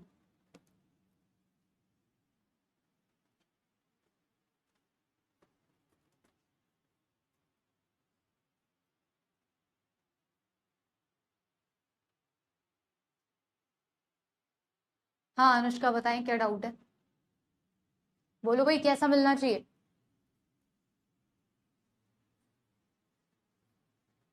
क्लास 12 से कंटिन्यू चल रही है, बस लास्ट है, इसके बाद फ्री कर दूंगी, मौज में जाना, फिर बस मौज करना इसके बाद में। शांति शांति, इतनी सी देर भी नहीं पढ़ पाते। ऑफलाइन क्लास होती जब क्या करते हैं भाई तुम, ऑफलाइन क्लास में तो बहुत देर चलती है क्लास, सुबह बुला लेते हैं, शाम में फ्री करते हैं, बीच में लंच ब्रेक देते हैं। अब ये मत बोलना वही नहीं मिला, ठीक है। पोल में आंसर बताओगे क्या? चलो पोल लगा लेते हैं, 30 सेकेंड्स का टाइम मिलेगा, फिर स्टार्ट करो और बताओ क्या आना चाहिए। ये डी बोलने वाला कौन है भाई? डी वाला कौन है भाई? कौन सा प्राणी है ये?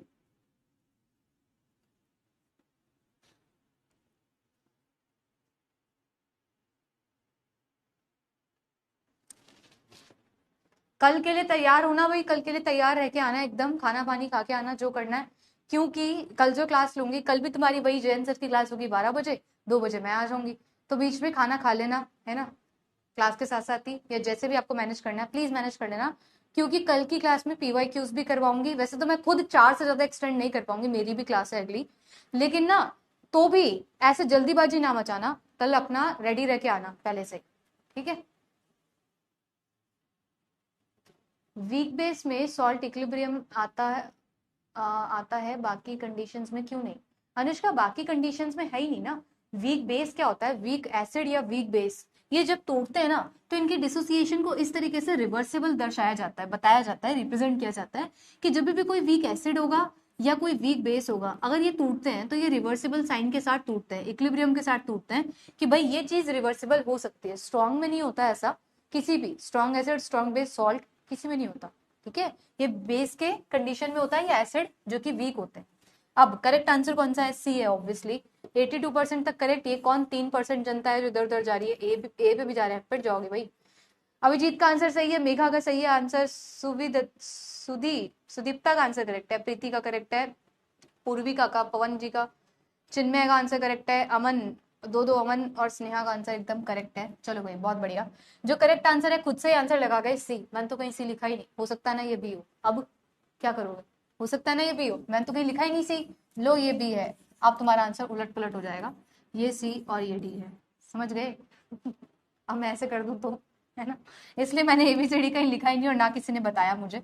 तो ये सी हो सकता है और ये बी होना चाहिए, ये डी होना चाहिए। अगर आपने ऐसे ही आंसर किया है तो एकदम सही है। समझ गए भाई?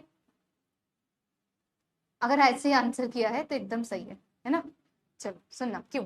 क्योंकि सबसे पहले एक ही पॉइंट आप चेक कर सकते थे, ये स्ट्रॉन्ग एसिड दिया है, स्ट्रॉन्ग एसिड का कंडक्टेंस टॉप लेवल होता है, ये तो कतई नहीं हो सकता। ए वाले 9% लोग तो वैसे वाले। फिर कंडक्टेंस टॉप लेवल होता है, ये पॉसिबल हो सकता था, टॉप लेवल होता है, पॉसिबल हो सकता था, टॉप लेवल पॉसिबल हो सकता था। सही जी, एकदम सही। आगे सुनो। फिर आपका कंडक्टेंस टॉप हो गया, इनिशियली टॉप पे है। दूसरी बात सॉल्ट फॉर्मेशन, दूसरी बात सॉल्ट फॉर्मेशन। स्ट्रॉन्ग एसिड लिया, स्ट्रॉन्ग एसिड लिया, कंडक्टेंस डिक्रीज होगी, बोला कंडक्टेंस डिक्रीज डिक्रीज डिक्रीज। अब मैम ऐसे क्यों नहीं हुआ कि पहले हल्की से डिक्रीज करते हो ना आप, इसमें जैसे करते थे, फिर इंक्रीज करते थे, वो वीक में होता है ना, ये स्ट्रॉन्ग लिया है। समझ पा रहे हैं ना? बोलेंगे इसलिए कंडक्टेंस टॉप लेवल डिक्रीज, ये आया यहाँ पे सॉल्ट फॉर्मेशन, है ना, या फिर न्यूट्रलाइजेशन पॉइंट। इसके बाद में अगर मैंने वीक बेस ऐड किया तो फिर से कॉमन आयन इफेक्ट, और जैसे कॉमन आयन इफेक्ट लगेगा कंसंट्रेशन आपकी, सॉरी, कंडक्टेंस कांस्टेंट। समझ गए ना? क्योंकि अगर जो सॉल्ट बनेगा, लेट सपोज मैंने ये HCl ले लिया और लेट सपोज मैंने ये NH4OH ले लिया, सही है, तो इनसे जो सॉल्ट बनेगा, इनसे आप सॉल्ट बनाओगे तो क्या सॉल्ट बनेगा? बोलेंगे सॉल्ट बनेगा NH4Cl, ये सॉल्ट बनेगा। अब इसका डिसोसिएशन समझोगे तो ये तो प्रॉपर तरीके से डिसोसिएट होता है, NH4 पॉजिटिव Cl नेगेटिव। फिर आएगा वीक बेस, जब एक्सेस बेस लेंगे तो एक्सेस बेस ऐसे टूटता है, आयनिक इक्विलिब्रियम में बढ़िया पढ़ते हैं हम कि वीक बेस ऐसे डिसोसिएट होता है। ये लगा कॉमन आयन, ये लगा कॉमन आयन, और इसका डिसोसिएशन और भी वीक हो गया, इट मींस कैसे हो जाएगा? कांस्टेंट। सही लोग समझ गए सभी? बोलो भाई, सभी को क्लियर है? तो ऑप्शन सी एकदम परफेक्ट ऑप्शन है, ये वाला आंसर होना चाहिए था। चारों ग्राफ हमने बना लिए, यही पॉसिबल 4 कॉम्बिनेशन होते हैं जो आज की क्लास में हमने पढ़ लिए। सभी को क्लियर है? ये था स्ट्रॉन्ग एसिड स्ट्रॉन्ग बेस वाला, ये था आपके पास में वीक एसिड और फिर स्ट्रॉन्ग बेस, तो वीक और फिर स्ट्रॉन्ग बेस, ठीक है। ये था हमारे पास में वीक एसिड और फिर से वीक है, वीक और वीक वाला, और एक लास्ट में जो लिया ये था स्ट्रॉन्ग और वीक वाला। सही है, सभी को समझ में आ गया? ये 4 आपके क्वेश्चंस रहते हैं इन कंडक्टोमेट्रिक टाइट्रेशन। कुछ क्वेश्चंस भी करवाने हैं बट तुम्हें पेशेंस नहीं है, कोई नहीं, अब क्वेश्चंस मैं करवा लूंगी। 2-3 क्वेश्चंस है, उनको कल करा के और कल ही की क्लास में स्टार्ट कर दूंगी potentiometric titration and some PYQs. जो भी बचा हुआ टॉपिक है, कंसंट्रेशन सेल भी रह गया, वो कल करवा लूंगी। कल होपफुली लास्ट सेशन होगा अपना इलेक्ट्रो का, सही है जी, जिसमें पीवाईक्यूज भी होंगे। तो प्लीज और प्लीज पेशेंस बना के रखना कल के लिए, और खाना खा के आना, सही है ना? खाने से तुम में पेशेंस रहता है, तो अपने आप को रेडी करके आए। चलो, कभी भी मैं जाती हूँ कुछ भी बोल के जाती हूँ तो उस पर बिलीव रखा करो, जल्दी मत किया करो कि मैम कहाँ गई, कोर्स नहीं होगा, ये नहीं होगा, शांति। ठीक है?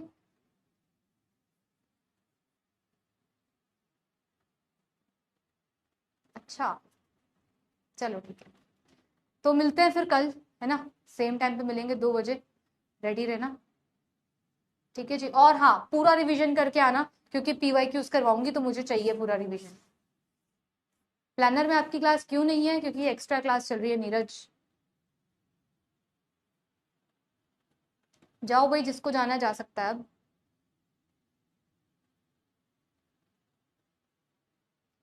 ठीक है जी। चलो tata bye bye, thank you so much, have a nice day.